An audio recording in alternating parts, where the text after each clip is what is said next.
ఎందుకో వాడిని చూస్తే దేవుడు నాకు ఇచ్చిన బిడ్డ ఏమో అని అనిపిస్తుంది. అనిపించి నేను తీసుకున్నాను. ఒకవేళ వాడు ఇవాళ ఉండుంటే వాడు పిక్చర్ చేస్తాడా, హీరో అవుతాడా, అవన్నీ పక్కన పెట్టేయండి. మీ ప్రాపర్టీ వచ్చేసేది ఉండేది హ్యాపీగా. వాడు నా కొడుకు. కానీ మరి ఆ డెసిషన్ వెంటనే మీరు తీసుకోలేదా? అంటే ఇంకా కన్ఫర్మ్ అంటే పేపర్స్ అవన్నీ సబ్మిట్ చేసాం, అఫిడవిట్ అన్నీ ఇచ్చాము, లాయర్ ద్వారా వెళ్ళింది. ఇంకొక 3 months 4 months ఉంటుంది.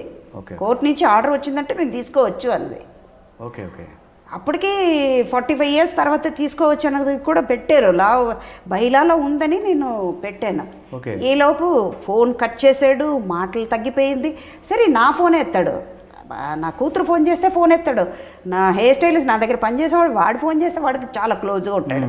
సరే వాడు వెళ్ళి కలిసినా కలవడు. పెళ్ళికి కూడా నేను వెళ్ళాల, ఎందుకంటే మనసు కొంచెం బాధేసింది. ఈవెన్ నా పెద్ద అన్నయ్య పెళ్ళికి కూడా నేను వెళ్ళలేదండి. ఎందుకంటే కొన్ని విషయాలు నాకు నా మనసులో కరెక్ట్ అని అనిపిస్తే నేను చేస్తాను. సిక్స్త్ సెన్స్ ముందుగా అనిపించింది. Okay okay.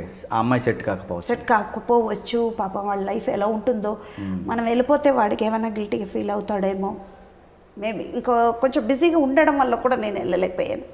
అదంతా తప్పు అని ఇప్పుడు నేను అది అనుకుంటున్నాను. వాడు ఉంటే ఇంకొంచెం బలంగా ఉండేది నాకు. 3 months ఈలోపు వాడు లెక్క వేరే కదా, ఏదైనా జరగచ్చు కదా. వాడికి అక్కడ సీటు ఖాళీ అయింది, వెళ్ళిపోయాడు.